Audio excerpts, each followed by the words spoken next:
School की बातें जो है ना, या जो भी वो आपके साथ बात शेयर करते हैं उसको ज़रूर सुना करें। चाहे नहीं आई पता क्या कहती ऊपर से, बेटा आप लोगों को ना मैं सिर्फ 2 यूनिट दे रही हूँ, मैं ज़्यादा बर्डन नहीं डालना चाहती। बिस्मिल्लाहिर्रहमानिर्रहीम, अस्सलाम वालेकुम। तो कैसे हैं आप सब? इंशाल्लाह आप सब खैरियत से होंगे और अल्लाह का करम है मैं भी बिल्कुल ठीक हूँ, खैरियत से हूँ। और आज का अपना व्लॉग मैं स्टार्ट कर रही हूँ यहाँ से कि ये है संडे वाले दिन का क्लिप। और क्योंकि सुबह मंडे से जो है बच्चों के स्कूल खुल रहे हैं और बच्चे स्कूल जाएंगे, और ईमान यहाँ पे कर रही थी अपने कपड़े प्रेस, और मैं उसको यहाँ पे पास खड़ी होकर समझा रही थी कि कपड़ों को जो है ना वो इस तरह से प्रेस करो, यहाँ पे भी प्रेस लगाओ। वो ऊपर नहीं लगा रही थी ना। तो पहले मैं ईमान के कपड़े ख़ुद ही प्रेस कर देती थी, लेकिन अब जो है ना मैंने सोचा है कि ईमान को कपड़े प्रेस करने का बताती हूँ कि वो अपने यूनिफॉर्म और जो अपने कपड़े हैं ना उनको ख़ुद प्रेस किया करे।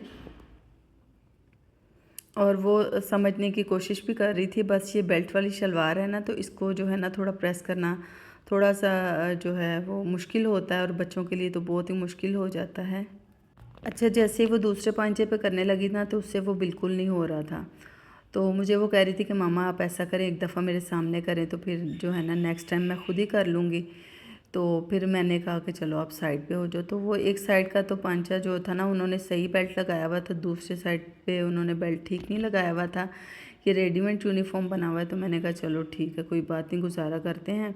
तो ये मेरे सेट करने से, क्योंकि इसकी वो उन्होंने सिलाई ना सेट ही नहीं बिठाई हुई थी। तो खैर इसको फिर जैसे तैसे कपड़ों को प्रेस कर लिया। मैंने उसको समझाया कि ये बेटा रेडीमेड है, ये बस ऐसे ही होगा, तो नेक्स्ट टाइम आपने इसको इस तरह से करना है। तो कपड़े जब प्रेस हो गए थे तो फिर उससे अपने कपड़े जो है ना हैंगर में लटकाए। तो शर्ट जो थी ना वो उसको सेट करनी नहीं आ रही थी हैंगर में। खैर फिर मैंने बताया अपनी बेटी को कि इस तरह से जो है ना आप शर्ट को इस तरह से इसमें सेट करो। तो उससे फिर जो है ना शर्ट को भी सेट किया, और पास ही उसका बैग भी पड़ा हुआ, ये भी मैंने वॉश कर दिया था। बस इसमें जो है ना अपनी बुक्स वगैरह को वो कर लेगी सेट। तो फिर जो है ना सारा सामान जो है ना एक दिन पहले ही मैं बच्चों को कहती हूँ कि आप अपनी तैयारी करके रखा करें आम दिनों में भी। तो फिर सुबह जो है ना भाग दौड़ नहीं मचती कि ये करने वाला और ये रखने वाला है। तो ये फिर यहाँ से ना मंडे की सुबह से मैंने स्टार्ट किया था नाश्ते वगैरह की। फिर मैंने वीडियो नहीं बनाई। सुबह ईमान को मैंने आलू का पराठा बना दिया था नाश्ते में। और जो है ना लंच के लिए भी मैं तो उसको बोल रही थी कि आपको आलू का पराठा बना देती हूँ, लेकिन उसने मुझे बोला कि मामा आज जो है ना मैं कैंटीन से ही लेके कुछ खा लूँगी। तो मैंने कहा चलो ठीक है। तो बस फिर वो स्कूल चलेगी। किचन का मैंने जब अपना काम समेटा और फिर मैं आ गई यहाँ पे रूम में। तो इब्राहिम यहाँ पे बैठ के ना कार्टून देख रहा था, और मैंने सोचा मैं कमरे की सफाई वगैरह कर लूँ घर की। तो यहाँ पे ना कंबल वगैरह भी निकाल लिए हुए थे, क्योंकि मौसम जो है ना वो ठंडा हो चुका है, और फिर जो है ना अब सर्दी लगना शुरू हो गई हुई थी। मुझे तो बहुत सर्दी लग रही थी रात में ना। बच्चों को मैं बोल रही थी पंखा बंद कर दें, लेकिन बच्चे जो है ना वो पंखा बंद नहीं कर रहे थे। पता नहीं बच्चों को पंखे की हवा बड़ी अच्छी लगती है। कंबल ऊपर ओढ़ा होता है और सो रहे होते हैं। तो हम भी खैर जब अपने बचपन में थे ना तो वो यही करते होते थे, सो जाते होते थे, और पंखा लेकिन लगा होता था। जब सर्दी आती थी ना तो अम्मी हमें बार बार बोल रही होती थी कि ना आप लोग पंखा बंद कर दे, कंबल ओढ़े हुए हैं और सो रहे हो। लेकिन हम लोग पंखा नहीं बंद करते थे। और फिर कुछ दिन तो अम्मी बस ऐसे ही देखती थी कि ये कर देंगे, लेकिन जब हम कुछ दिन नहीं बंद करते थे तो फिर वो जो है ना हमें डांट के तो खुद ही फिर उठ के पंखा बंद कर देती होती थी। तो हमें भी बड़ी अच्छी ये पंखे की जो आवाज़ थी वो लग रही होती थी, और हमारे बच्चे भी ना आजकल बस यही कर रहे हैं। तो मैंने फिर यहाँ से जो है ना कमरे की अपनी बिस्तर सेट करने के बाद सफाई कर ली है, और सफाई करके तो फिर बाहर का भी करूँगी। आज जो है ना मैं घर को वॉश नहीं करूँगी, क्योंकि मैंने ना अभी रात को सफाई की थी मगरिब से पहले ना, तो घर साफ़ ही था। तो मैंने सोचा बस आज हल्का सा जो है ना वो झाड़ू वगैरह लगा लेती हूँ। और जो है ना लेकिन ये है कि थोड़ा बहुत जो गंदगी है ना, रेत वगैरह जैसे मट्टी, या बच्चे कोई पेपर वगैरह इस्तेमाल करते हैं तो वो फिर उड़ के ना बेड के नीचे चला जाता है। तो मैं फिर चाहे हल्की फुल्की सी भी करूँ ना तो मैं बेड के नीचे से भी अच्छी तरह से चीज़ों के नीचे से सफाई करती हूँ। फिर जो है ना वो ऐसे गंदा गंदा सा लगता है, सामने से तो साफ़ होता है लेकिन फिर वो नीचे नज़र पड़े तो बहुत बुरा लगता है। तो कमरे की सफाई करने के बाद यहाँ से फिर मैं बाहर आ गई थी, और जूतों वाले स्टैंड को भी ना हमेशा मैं साइड पे करके, सारी चीज़ों को साइड पे करके, यहाँ अगर नहीं जो वज़नी चीज़ें वो नहीं हो सकती तो उनको फिर जो है ना उनके नीचे से अच्छी तरह से सफाई करने की कोशिश करती हूँ। तो जो है ना ये मच्छरदानियाँ हैं जूतों वाले स्टैंड के पीछे पड़ी हुई, जो कि गर्मियों में हम लोग यूज़ करते रहे हैं, तो छत के ऊपर ही सोते थे। तो क्योंकि नीचे तो लाइट भी इतनी ज़्यादा जाती थी और फिर गर्मी भी बहुत होती थी, और वो जो ऊपर वाला पोर्शन है ना उसमें तो बस वैसे एक्स्ट्रा गर्मी होती है। तो छत पे ये होता था कि फिर भी कुछ सुकून होता था। और यहाँ पे जूतों वाले स्टैंड के ऊपर ना एक मैंने ये जो यूनिफॉर्म रखा हुआ है, क्योंकि ये जो है ना जब मैं कपड़े निकाल रही थी तो ये एक्स्ट्रा ही यूनिफॉर्म पड़ा हुआ था ईमान के पिछले स्कूल का ना। तो मैंने इसके ऊपर अब मेरी नज़र पड़ी तो मैंने सोचा चलो मैं इसको भी निकाल देती हूँ। यूनिफॉर्म तब भी नया ही था, लेकिन ये है कि ये अब हमारे इस्तेमाल के काबिल नहीं था ये, यानी कि जो अभी स्कूल में यूनिफॉर्म यूज़ हो रहा है ना उसके ऊपर लोगो लगा होता है। तो मैंने सोचा चलो ये मैं किसी को दे दूँगी, किसी के काम आ जाएगा। अगर किसी को नहीं चाहिए होगा तो फिर मैं क्या करूँगी कि इसको वेस्ट कर दूँगी, क्योंकि एक्स्ट्रा चीज़ें जो है ना वो घर में अजीब ही मतलब स्पेस को ही कवर कर रही होती हैं। तो मैं कोशिश ये करती हूँ कि जो बर्तन या कोई कपड़े या घर का कोई भी दूसरा सामान जो होता है ना, एक्स्ट्रा जो होता है, जो मुझे नहीं चाहिए होता, जो मेरे पास 2 चीज़ें हों, एक से ज़्यादा आ जाए, तो मैं उस चीज़ को जो है ना फिर वो किसी ना किसी को दे देती हूँ। तो हमें लाज़मी जो है ना एक्स्ट्रा चीज़ों को अपने घर से निकाल देना चाहिए। एक तो हमारी जो मेहनत है वो कम हो जाएगी, और दूसरा जो है हमारे घर को, हमारे किचन को, हमारी अलमारियों को बहुत स्पेस मिलेगा। तो जो है ना बर्तनों का ये होता है ना कि जैसे अभी आजकल मैं एक जो चाय पानी यूज़ कर रही हूँ ना वो उसका ना हैंडल निकल गया है। तो अब वो मुझे बड़ी मुश्किल लगता है, हालांकि चाय पानी मेरी बड़ी अच्छी है लेकिन उसका हैंडल निकल गया है, तो वो मुझे बड़ा मतलब वो तंग कर रही है। तो मैं अब सोच रही थी कि बाज़ार जाऊँगी तो किचन का कुछ सामान है मुझे वो भी लेके आना है, तो मैं वो लेके आऊँगी और फिर जो है ना वो उसको मैं वेस्ट कर दूँगी। तो अब ये नहीं कि अब मैं ये सोचूँगी कि ये मेरी चीज़ बड़ी अच्छी है और इसका चलो ये थोड़ी सी ख़राबी आ गई है, मैं नई भी चीज़ ले आई हूँ लेकिन उसको भी मैं दराज़ों में, अलमारियों में, किचन में संभाल के रखूँ, तो वो फिर मेरा ख़्याल है गंदगी ही जमा करने वाली। एक्स्ट्रा आपकी मेहनत ही है, या अगर आप मेहनत नहीं करते तो आपने फ़जूल का कबाड़ जो है वो जमा किया हुआ है। तो बस साथ साथ मैं अपने मोबाइल के कैमरे को भी सेट करती रहती हूँ, ताकि वीडियो जो है ना वो मैं हर साइड से बना सकूं। ये नहीं होता कि वीडियो बनाने के लिए बस हमने एक ही जगह पे मोबाइल को सेट कर दिया है, वीडियो शूट कर रहे हैं और जो है ना हमारी वीडियो आराम से बन रही है। ऐसा नहीं है, वीडियो बनाने के लिए हमें बहुत ज़्यादा मेहनत करनी पड़ती है। आधे घंटे का जो काम होता है ना हमारा, एक एक डेढ़ घंटे के ऊपर पहुंच जाता है। तो वीडियो काफ़ी मेहनत से बनती है। तो वीडियो अच्छी लगे तो प्लीज़ प्लीज़ मेरी वीडियो को ज़रूर लाइक करें। चैनल पे नए हैं तो ज़रूर चैनल को सब्सक्राइब करते जाएं, क्योंकि हमें आपकी सपोर्ट की बहुत ज़रूरत है।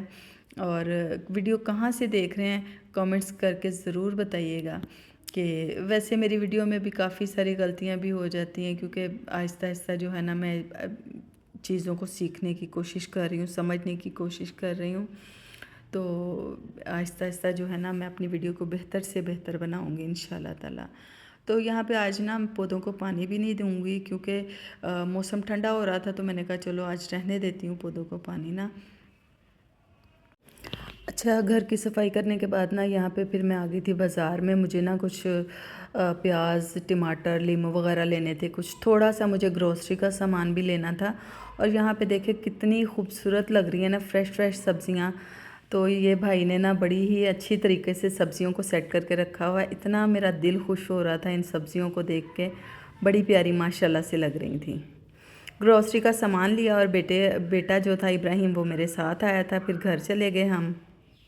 अच्छा, यहाँ आके ना घर में फिर मैंने थोड़ा सा रेस्ट किया, क्योंकि मैं थक गई हुई थी। फिर मैं किचन में आ गई, क्योंकि ईमान ने स्कूल से आना था और मुझे अभी खाना वगैरह बना के रखना था। तो मैंने ये फिर ना आज बनाना है कोरमा। ईमान को बहुत पसंद है और ये इतना मज़े का बनेगा और इतना जल्दी बन जाता है। मेरे कौरमे बनाने में थोड़ा सा टाइम लग गया था क्योंकि मुझे साथ वीडियो वगैरह शूट करनी थी, लेकिन अगर आप इस तरीके से बनाएंगी ना, वैसे तो माशाल्लाह से सभी बहुत अच्छा बनाते हैं, लेकिन मैं अपना आपके साथ बता रही हूँ कि मैं जो कौरमा बनाती हूँ बहुत सिंपल तरीके से और बहुत जल्दी बनने वाला है और माशाल्लाह से बहुत मज़े का बनता है, सबको बहुत पसंद आता है। तो इसके लिए मैंने ना यहाँ पे ले लिए 3 प्याज और इन प्याज़ों को मैं कटिंग कर रही हूँ। इनको कटिंग बस इस तरह का करना है कि इनको ना इक्वल साइज़ का करना है, ये नहीं कि कोई मोटा हो और कोई पतला। तो उसके लिए फिर मैं क्या करती हूँ कि मैं कटर ले लेती हूँ। अच्छा, इसके साथ ना बिल्कुल एक जैसा प्याज कटिंग हो जाता है और बहुत जल्दी जल्दी हो जाता है। बस ये है कि इसको बहुत एहतियात के साथ हमने करना होता है, क्योंकि अगर एहतियात नहीं ना करेंगे तो ये इसका बहुत शदीद किस्म का कट हाथ पे लग जाता है। तो बस ये इसकी एहतियात होती है। बाकी इसके साथ इतने अच्छे प्याज और बड़ी जल्दी जल्दी जो है ना वो बिल्कुल इक्वल साइज़ में कट हो जाते हैं। तो फ्राई जब हमने प्याज को करना होता है ना, तो उसके लिए मस्ट है कि हमें इक्वल साइज़ का प्याज चाहिए। बस इसके जो लच्छे थे गोल गोल, उनको मैंने खोल लिया है यहाँ पर। ये खुले हुए होंगे ना तो फिर फ्राई अच्छी तरह से हो जाएंगे। तो कढ़ाई में यहाँ पे ना मैंने ऑयल शामिल कर लिया था। वैसे तो यहाँ पे 1 कप ऑयल की मुझे ज़रूरत थी, लेकिन मैं जो है ना ऑयल थोड़ा कम ही इस्तेमाल करती हूँ। तो यहाँ पे मैंने कढ़ाई में ऑयल डाल लिया है।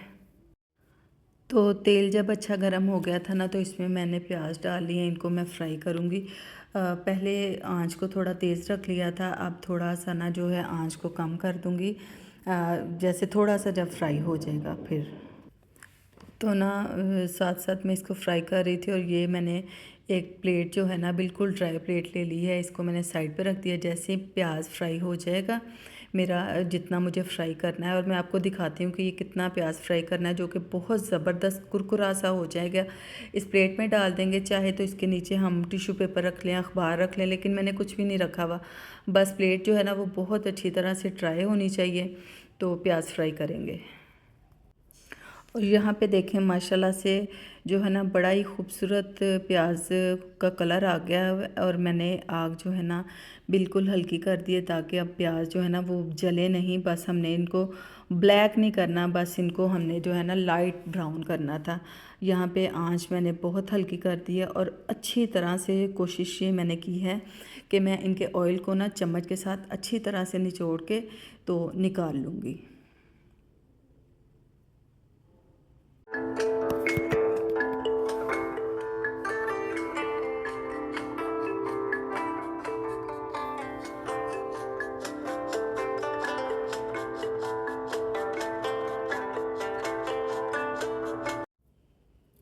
तो यहाँ पे प्याज जो है ना निकाल ली थी, थोड़ी सी इसकी हीट निकल गई थी, तो मैंने इसको हाथों के साथ ना फैला दिया और इसको बस अब साइड पे रख दूँगी। ये इसको अच्छा ठंडा होने देना है।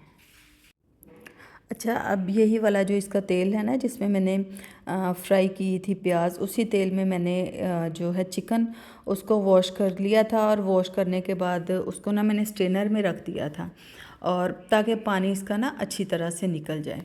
तो इसको जो है ना मैं फिर इसी ऑयल में फ्राई कर लूँगी। चिकन को मतलब थोड़ा भून लूँगी इस तरह से, जो है ना हम कौरमा बनाए या सिंपल सालन भी बनाते हैं ना, तो ये फिर बहुत अच्छा बनता है। यानी कि जिस ऑयल में हमने प्याज को फ्राई किया होता है ना, तो उसमें अगर हम कोई भी सालन बनाते हैं ना तो वो बहुत मज़े का बनता है। और मुझे यहाँ पे चम्मच चलाने में ना थोड़ी मुश्किल हो रही थी, क्योंकि मैं एक हाथ से मोबाइल को सेट कर रही थी और दूसरे हाथ से मैं चम्मच चला रही थी। अब कढ़ाई को पकड़ने का वो नहीं था, क्योंकि मुझे करीब से दिखाना था ना। तो ये इस तरह जो है ना वीडियो बनाने में ये सारे काम करने पड़ते हैं। और यहाँ पे जो है ना वो गोश्त भुन रहा है, चिकन। और फिर मैंने ना ये लहसुन और अदरक का पेस्ट बना के फ्रिज में रखा हुआ था, इसको मैंने निकाल लिया है।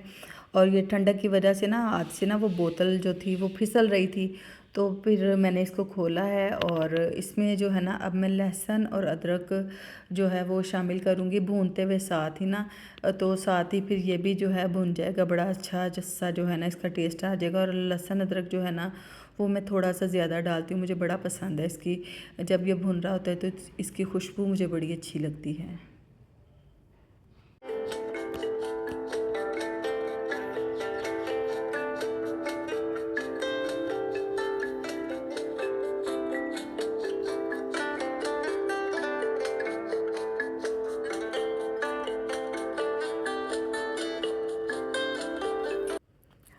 ना यहाँ पे अच्छा कलर जो है चिकन के ऊपर आ गया है। अब हम इसमें कुछ मसाले डालेंगे और तमाम मसाले मैं यहाँ पे घर के ही इस्तेमाल करूँगी।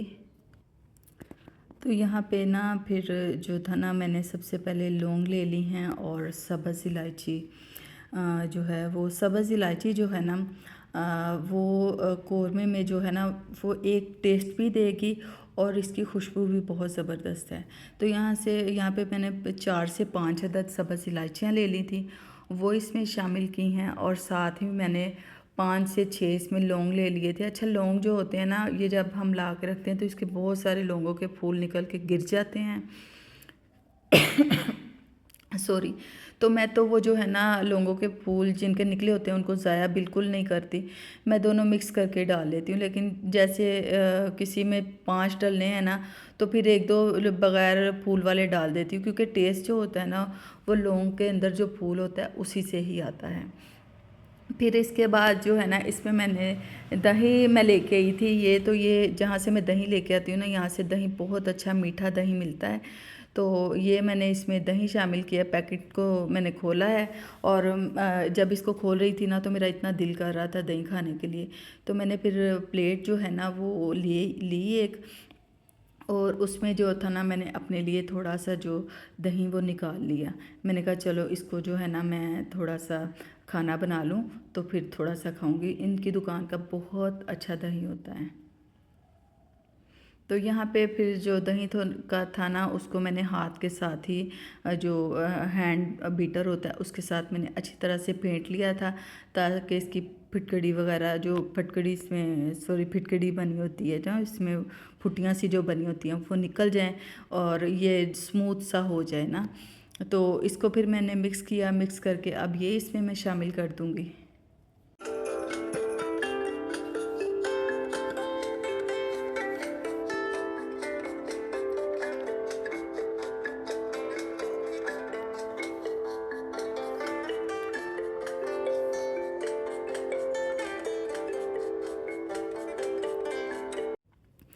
अब जो है ना जो मैंने मसाले लेके आई थी ना, क्योंकि कुछ मसाले घर के ख़त्म हो रहे थे और अभी तक जो है ना मैं अपने घर का राशन नहीं लेके आई, तो कुछ ज़रूरी जो 2-4 चीज़ें थी ना वो मैंने ग्रोसरी से ले ली थी, ग्रोसरी कर ली थी उनकी। और यहाँ पे मैंने सूखा धनिया पिसा हुआ जो है ना कौरमे में वो थोड़ा ज़्यादा भी जाता है और ज़रूर जाता है।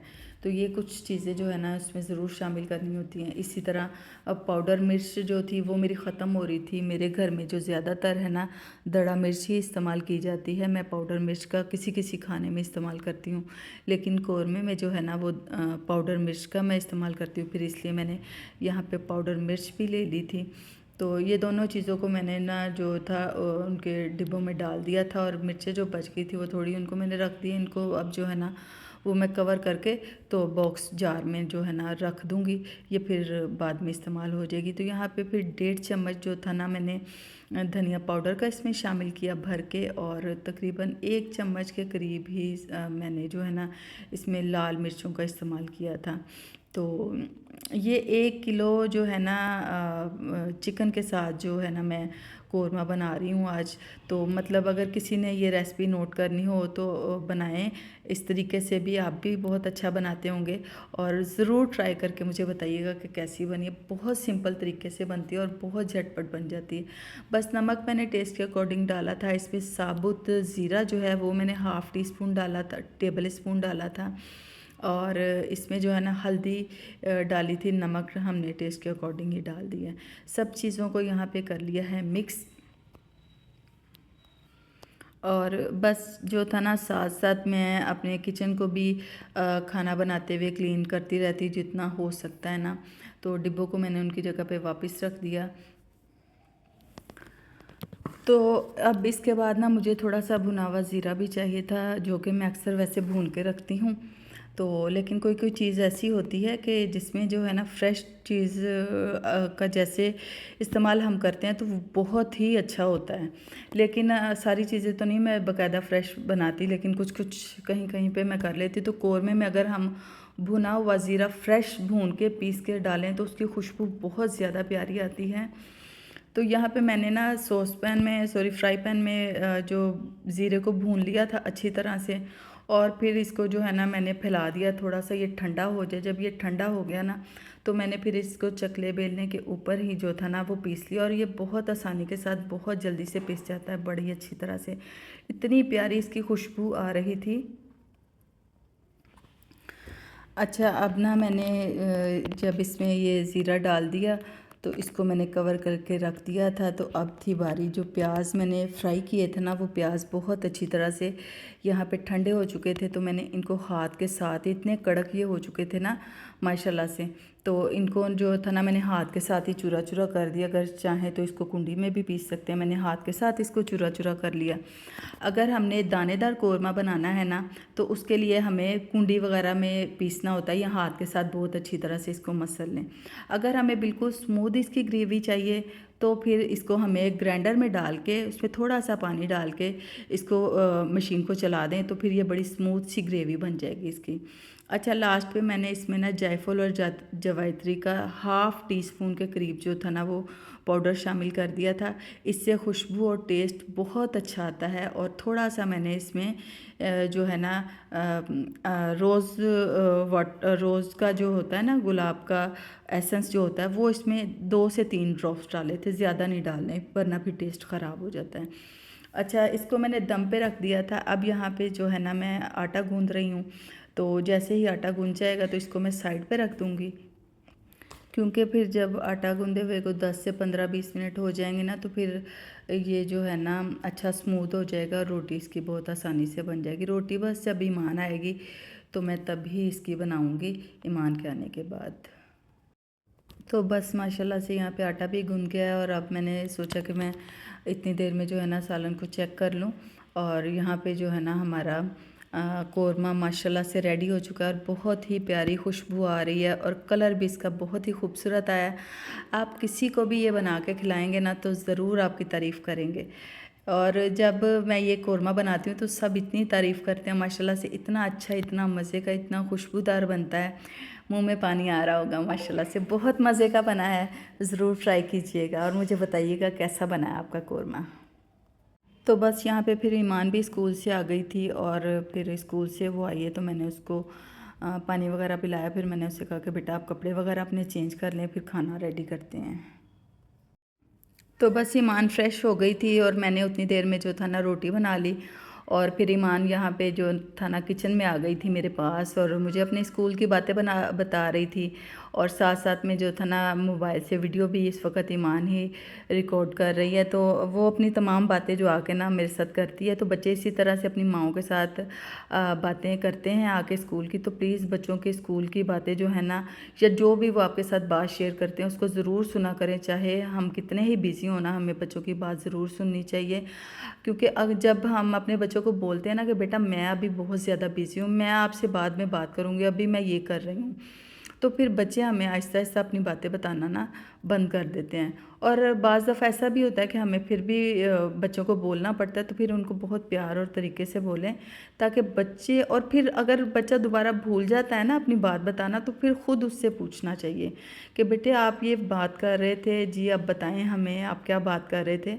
तो बच्चे हमारे ना हमारे साथ हमेशा अपनी फिर सारी बातें शेयर करेंगे। अपने बच्चों को प्लीज़ अपने बहुत करीब रखें, उनको इग्नोर बिल्कुल मत करें। ये बहुत ख़तरनाक चीज़ें हैं, अपने बच्चों को अपने साथ रखें, ये मैं आप सबसे रिक्वेस्ट करूँगी। और बस यहाँ पे देखें बातों बातों में रोटी हमारी रेडी होगी, और बच्चे जो है ना इब्राहिम और ईमान दोपहर में भी जो है ना वो घी वाली रोटी ही खाते हैं, पराठा ही खाते हैं। सूखी रोटी मेरे बच्चे नहीं खाते, लेकिन मैं अपने लिए सूखी रोटी बनाती हूँ। और फिर यहाँ पे ये देखें माशाल्लाह से कौरमा हमारा तैयार हो गया था। तो मैं यहाँ पे अब प्लेट में जो है ना सालन डाल रही हूँ, और मैंने एक ही प्लेट में जो है ना वो निकाल लिया है। और यहाँ पे माशाल्लाह से बैठ के हम सब ने फिर एक ही प्लेट में मैंने सालन डाल लिया था। हमने बैठ के यहाँ पे सालन रोटी दोपहर का खाना खाया, तो बहुत मज़े का बना था। ईमान भी माशाल्लाह से बहुत तारीफ़ कर रही थी। तो बस इधर तक था मेरा आज का व्लॉग। तो जो है ना दुआओं में याद रखिएगा। इंशाल्लाह ताला फिर अपनी नेक्स्ट व्लॉग के साथ आपके साथ मिलती हूँ। अल्लाह हाफिज़।